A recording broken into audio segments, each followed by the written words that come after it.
અમારા વિદ્યાર્થીઓને સફળતાને આંબે લઈ જશે. Thank you. ભાઈ પરેશભાઈ સાહેબને આપણે પરેશભાઈને આપણે સાંભળવા તો પડશે જ. ભલે ટૂંકમાં પણ આપ આવો.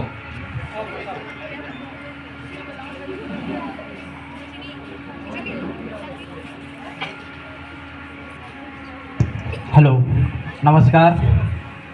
आप सर्वे अहींया अतिथि મહેમાન ઉપસ્થિત થયા છો એ સર્વેનો હું ખૂબ ખૂબ આભાર વ્યક્ત કરું છું.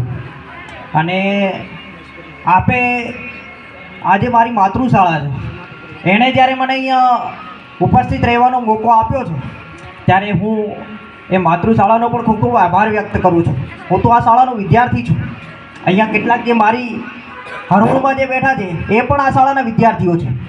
અહીંયા મારા આગળની હરોળમાં મારા ગુરુજીઓ પણ ઉપસ્થિત છે. આ શાળા અને અમે ગર્વ લઈએ એ રીતનું આપણે કાર્ય કરવાનું છે. સૌથી પહેલાં જ્યારે સન્માન કર્યું ત્યારે એક ગીતાનું સરસ મજાનું પુસ્તક આપ્યું અને ગીતાના પુસ્તકમાં સરસ મજાનું વર્ણન કરેલું છે કે કર્મણ્યવાધિકાર હસ્તે માં ફલેષુ કદાચન. તું તારું કર્મ કરે જા, ફળની આશા રાખીશ નહીં. અને તમારા માટે પણ બેસ્ટ ઓપ્શન એ જ છે કે આપણે કર્મ કરતા રહેવાનું છે, ફળની આશા રાખવાની છે નહીં. અત્યારનો જે સમય છે ચેટ જીપીટીના જમાનામાં નોલેજ તો તમને બધેથી મળી રહે છે. ક્લિક મારશો તમને જેટલા સ્ત્રોતો જોઈએ છે, જેટલા ઓપ્શન અત્યારે જોઈએ છે, કંઈક પણ વસ્તુ બનાવવી હોય, કંઈક પણ નોલેજ જોઈતું હોય તો ફટાફટ આપણે ક્લિક મારીએ છીએ મોબાઈલમાં અને જેટલું નોલેજ જોઈએ એટલું આપણને મળી રહે છે. કલાકનું જે કામ છે એ 5-10 મિનિટમાં ફટાફટ થઈ જાય છે. પણ આ શાળામાંથી આ ગુરુના જે પ્રેમ છે, જે હૂંફ છે, જે સંસ્કાર છે, જે શિસ્ત છે એ ક્યારેય આપણને ગૂગલમાંથી કે મોબાઈલમાંથી મળવાનું છે નહીં. મારી તો અત્યારે બસ એટલી જ વિનંતી કે ભણજો, તમે વધારે સારી રીતે એજ્યુકેશન મેળવજો.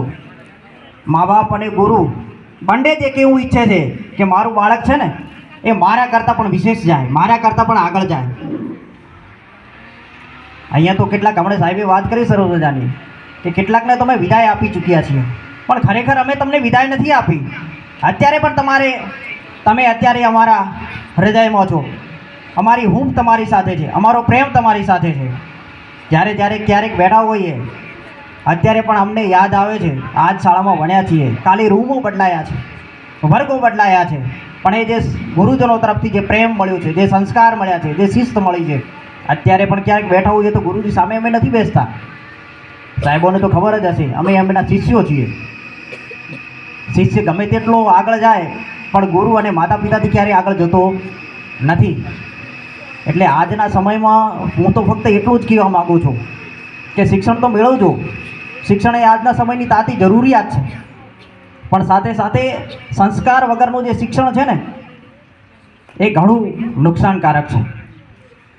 એટલે જીવનમાં તમે જ્યારે કંઈક જ્ઞાન પ્રાપ્ત કર્યું હોય છે એના કરતાં જે તમારા જે સંસ્કારો છે ને એ આગળ દેખાઈ આવે છે. જ્ઞાન પછી તમારામાં કેટલું જ્ઞાન છે ને એ પછી દેખાય છે. પહેલાં તમારામાં કેટલા સંસ્કારો છે એ તમારા વર્તન, રીત ભાત અને વલણથી એ જોવા મળે છે. એટલે શિક્ષણની સાથે સાથે સંસ્કારો પણ એટલા જ સુદૃઢ રાખજો. અને છેલ્લે આપ સર્વે ધોરણ 10ના વિદ્યાર્થીઓ જ્યારે અહીંયાથી વિદાય લઈ રહ્યા છો, વિદાય તો ખરેખર હોતી જ નથી. ગુરુ અને શિષ્યનો જે સંબંધ છે એ ક્યારેય પૂર્ણ થતો નથી. જ્યારે શિષ્ય સામે મળે છે ત્યારે ગુરુનું માથું ગર્વથી ઊંચું થાય છે. અને કાર્યો પણ એવા કરજો કે ગુરુનું માથું હંમેશા ઉચ્ચ રહે. પૌરાણિક ઇતિહાસોથી તમે કેટલાય દાખલા લેશો, એ દાખલાઓમાં શિષ્યોના કારણે જ ગુરુજીઓનું માથું ઉચ્ચ રહ્યું છે. અને અત્યારે અમે પણ જે પણ કંઈ છીએ એ પણ અમારા ગુરુજનોના કારણે જ અમે આભારી છીએ. વધારે સમય ન લેતા શાળા પરિવાર, પાટણ પ્રાથમિક શાળા પરિવાર વતી હું આપ સર્વે શિષ્યોને પરીક્ષાની, બોર્ડ પરીક્ષાની ખૂબ ખૂબ શુભેચ્છાઓ પાઠવું છું. ખૂબ સિદ્ધિ મેળવો, ખૂબ જ ઉચ્ચ ગુણાંક પ્રાપ્ત કરો અને ખૂબ સંસ્કારો સાથે સારું અને સુદૃઢ શિક્ષણ મેળવો એવી શુભેચ્છાઓ. જય હિન્દ, જય ભારત.